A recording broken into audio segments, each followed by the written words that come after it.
abarcan 5 preguntas, donde la primera pregunta va a ser respondida por mí, Moreno Palacios, y pues sería respondida por Bazán Guayán, Ramos Contreras y por último Amaya Torres. Donde la primera pregunta, donde dice que explicar con fotos y comentar la sismicidad de Trujillo, donde vemos acá en el mapa de peligro de Ciudad de Trujillo y zonas aledañas, donde está en un color rojizo, amarillo, anaranjado, donde abarca la mayor parte, vemos que está en un rango de zona de peligro muy alto hasta zona de peligro medio. Y esto debido por la ubicación, que por las amenazas de maremoto, de tsunamis, y por la misma calidad de suelo que puede ocurrir una licuación. En el siguiente vemos que el mapa sísmico del Perú de 1962 hasta 2017 estamos dando cuenta que no hubo ni una sismicidad severa en Trujillo, solamente hubo una cercana que es leve. Y esto es preocupante porque estamos dentro del cinturón de fuego del Pacífico, que abarca el 85% de la sismicidad del mundo. Y eso nos indica que no haya, aunque no haya sismicidad graves, que es preocupante, no haya sismicidad leve, porque hubo recientemente, en este año 2020, dos sismicidades de 4.1 y 4.2. Siguiendo con la siguiente pregunta, explicar con fotos y comentar 10 daños estructurales dejados por los sismos en el Perú por los últimos 30 años. Tenemos 2 daños estructurales debido a la licuación de suelo y desplazamiento de estos en un sismo ocurrido en Alto Mayo en 1990, el cual fue de más de 6 grados. Seguimos con 3 tipos de fallas provocados por el sismo de Nazca en 1996. La primera falla tenemos la falla por fluencia del suelo, lo cual provocó el agrietamiento de la tabiquería de la municipalidad de Nazca. La segunda es falla por torsión, la cual se provocó en una viga de un pozo elevado. Y la tercera es una falla por columna corta, la cual nos dice que cuando una columna está ubicada entre 2 muros de mampostería con ventanas, esta va a ceder y va a proceder a agrietarse. Tenemos 3 ejemplos también del sismo de Ica ocurrido en el 2007, una falla por autoconstrucción, la cual no cumple criterios técnicos, es decir, como podemos ver en la foto, la primera planta está construida de adobe y la segunda de material noble, la cual la estructura de adobe no estuvo hecha con el criterio técnico de soportar las cargas de la parte superior. La segunda falla es una falla por piso blando, la cual se debe a la discontinuidad de muros y provoca que los pisos inferiores no soporten el peso de los pisos superiores. Y la tercera es una falla por ampliación sin criterios técnicos, la cual, como se puede observar, se agregó un muro de tabiquería sobre el voladizo de la fachada y al momento de recibir las fuerzas de los sismos, esto van a ceder. Proseguimos con 2 fallas del sismo de Loreto, ambas producidas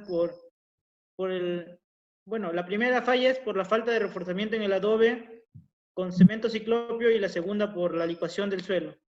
Continuando, tenemos los daños estructurales por los sismos en el mundo. Tenemos la licuación de suelos. Para que esto ocurra, se debe contar con arenas sueltas y además el suelo debe estar saturado. Así, cuando ocurra el sismo, la presión del agua aumentará con el paso de las ondas sísmicas y separará las partículas del suelo, provocando así el hundimiento de la edificación, debido a que el suelo reduce su capacidad resistente al peso de este. Como podemos apreciar en la imagen que fue tomada en el terremoto de Nepal el 25 de abril del 2015. También tenemos la rigidez sísmica en 2 direcciones. En toda edificación se debe distribuir su rigidez necesaria y equitativa en todas sus direcciones, para así tener una rigidez equivalente y no sufrir un daño estructural debido a una columna o viga en menor dimensión, como se puede apreciar en la imagen.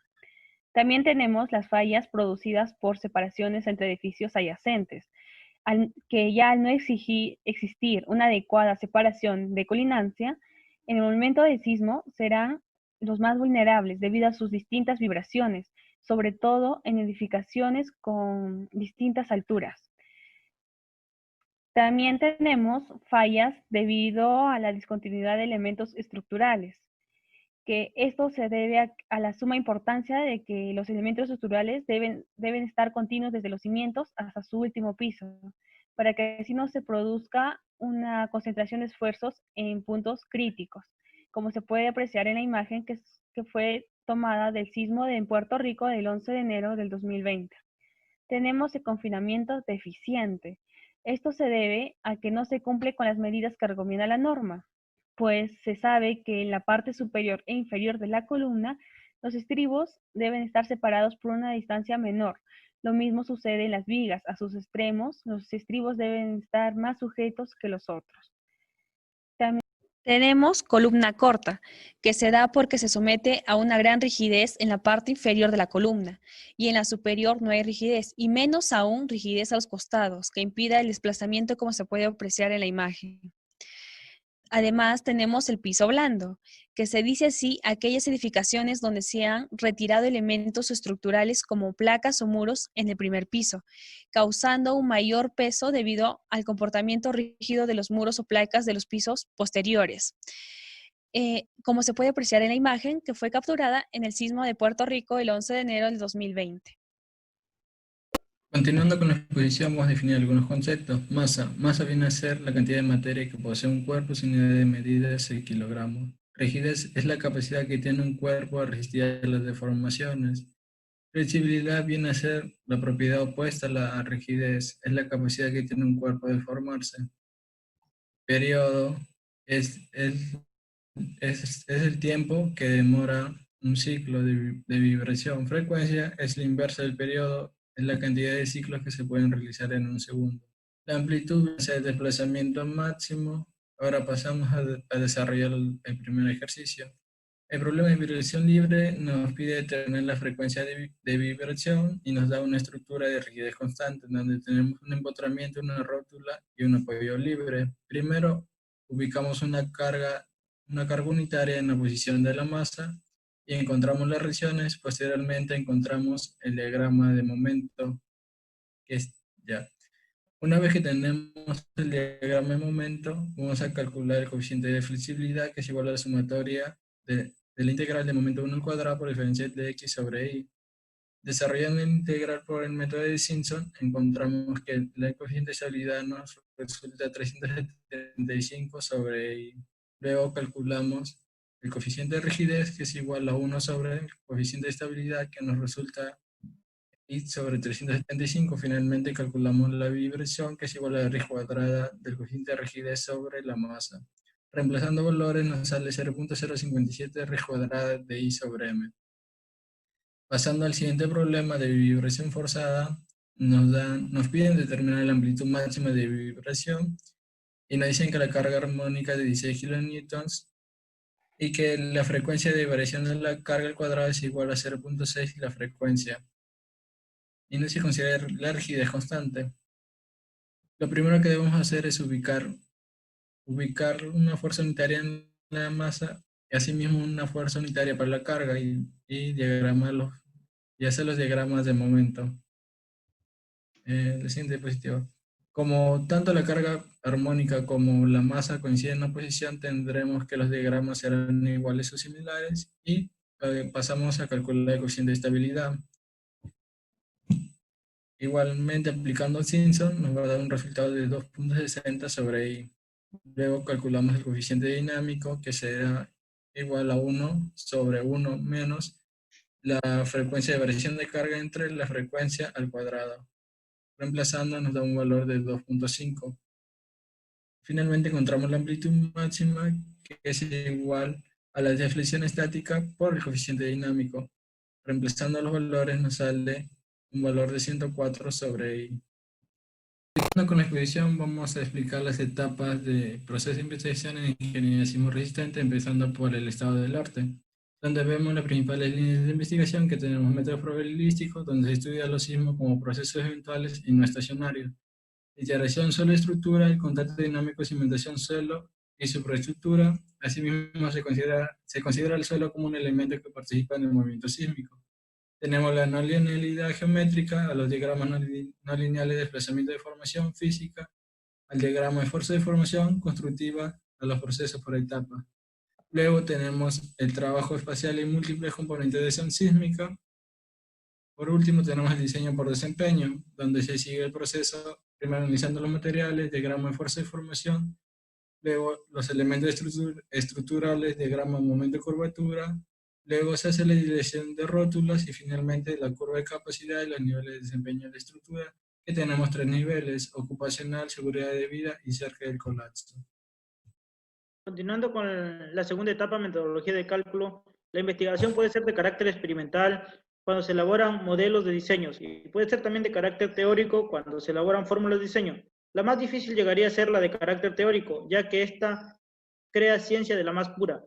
Es aplicada a un objeto de investigación denominado proyecto y de la cual tiene resultados los cuales nos llevan a conclusiones que pueden ser numéricas, porcentuales y contundentes, nos llevan a recomendaciones, estas que son textuales, y por último tenemos futuras ramas, la cual se tiene que apelar a la sinceridad del autor de acuerdo al tema investigado.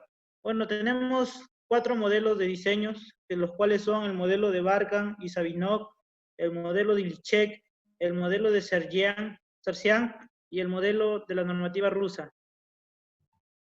Tenemos el objeto de investigación. Se tiene un edificio aporticado, de donde se puede apreciar la vista en planta con sus respectivas dimensiones. Se tiene también el corte 1 para la elevación, los 5 niveles con sin planta de 1 metro.